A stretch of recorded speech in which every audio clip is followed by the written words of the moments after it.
Here's Hank. Bookmarks are people too, by Henry Winkler and Lynn Oliver.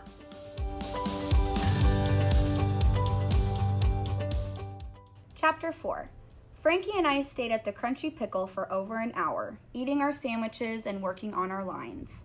As more customers came in, my mom said she needed the booth. So I kissed her goodbye, and Papa Pete took Frankie and me, and I'm sorry to say, Emily, back to our apartment building. Frankie lives on the 4th floor, and my family lives on the 10th. He and I have a special clubhouse in the basement, right next to the laundry room. It's actually a storage room that we made into our clubhouse. We hang out there because it's really fun. Also, the air smells like soap suds, which is very refreshing for my nose. When we got home, we tried to continue our work on my dining room table. My dad even moved his computer down to one end to make room for us. Also, he put on shoes so we didn't have to look at his toenails. As Frankie and I started going over the lines, my dad looked up from his computer screen. "That doesn't sound like schoolwork to me," he said. "We're getting ready to audition for our class play," Frankie explained. "Hank, you should be working on your writing and arithmetic skills," my dad said. "No one ever did well on a test by being in a play." "This play is going to be really fun, Dad," I said, "and very educational, too." "Oh, really?" my dad snapped. "Well then, how much is 40 minus 18? I looked in every corner of my mind for the answer. It was nowhere to be found. My brain can hear numbers, but has no idea what to do with them. I mean, addition is hard, but subtraction is out of the question. "I'll get back to you with the answer, Dad," I said, "in about 5 years. "Trust me, Hank, it won't be that long," he said. "After dinner, I'm getting out the flashcards. It's going to be an all-subtraction evening." What a horrible thought. Then, even more horribly, Emily decided to take her baby pet iguana, Catherine, on a walk around the apartment. Every time they passed, Catherine shot her tongue out and tried to touch my knuckles. One time she actually did. And let me tell you, iguana tongue is very sticky and rough. "Okay," I announced. "That does it for me. It's clubhouse time." "You don't have to leave," Emily said. "Catherine enjoys the company." "Oh, really? Then why is she hissing at us like a fire-breathing dragon?" Frankie asked. "That's her way of saying, 'Give me a hug.'" "Well, tell her my body is a hug-free zone," I answered, "especially when it comes to lizards." "She's an iguana, Hank." "Whatever she is, she's ugly."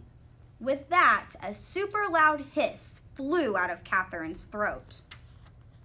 Frankie and I dashed out of the apartment and into the elevator. 42 seconds later, we were in our clubhouse in the basement. But there was already someone there. As we rushed in, we saw a woman in a flowered dress standing on a ladder. Holding the ladder steady was a girl about our age. A girl in our clubhouse? No, that's not in the rule book. "Hi," the girl said, turning to us. "I'm Ashley Wong. I just moved into the building, and I'm starting 2nd grade tomorrow at PS 87.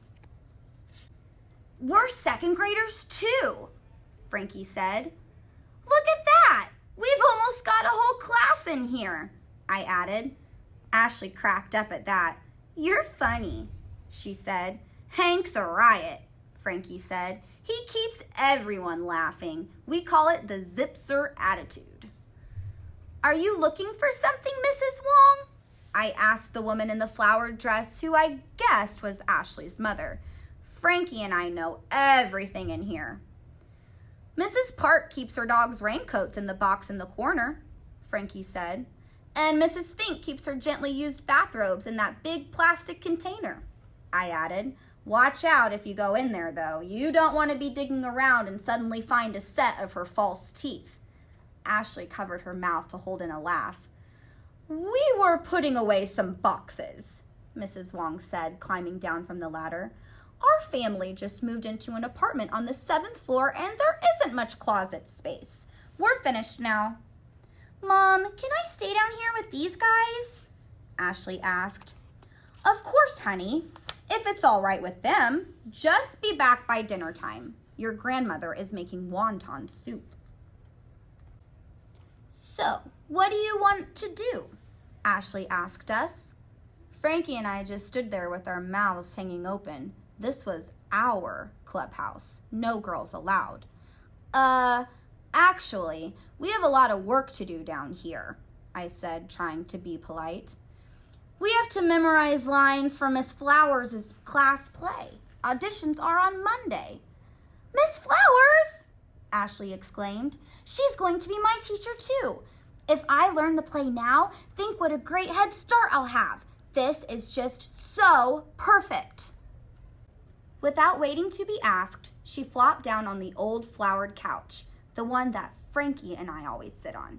You guys have the play? She asked as her mom left. Then she noticed it lying on one of the cardboard boxes. She picked it up and started flipping through the pages. Which part do you want, Hank? Aquafly, I muttered. I'm an excellent buzzer.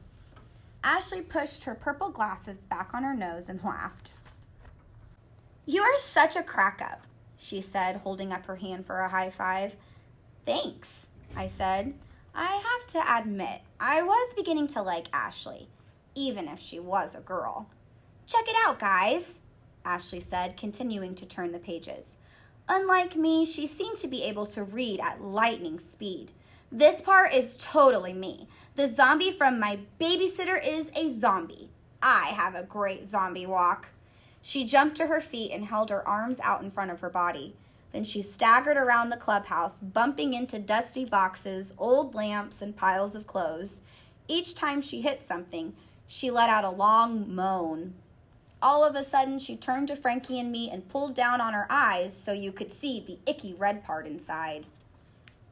Zombie attack! She screeched, lunging forward until she fell on the couch in a heap, laughing her head off. Frankie and I held our sides and howled too. And just like that, Ashley Wong became one of us.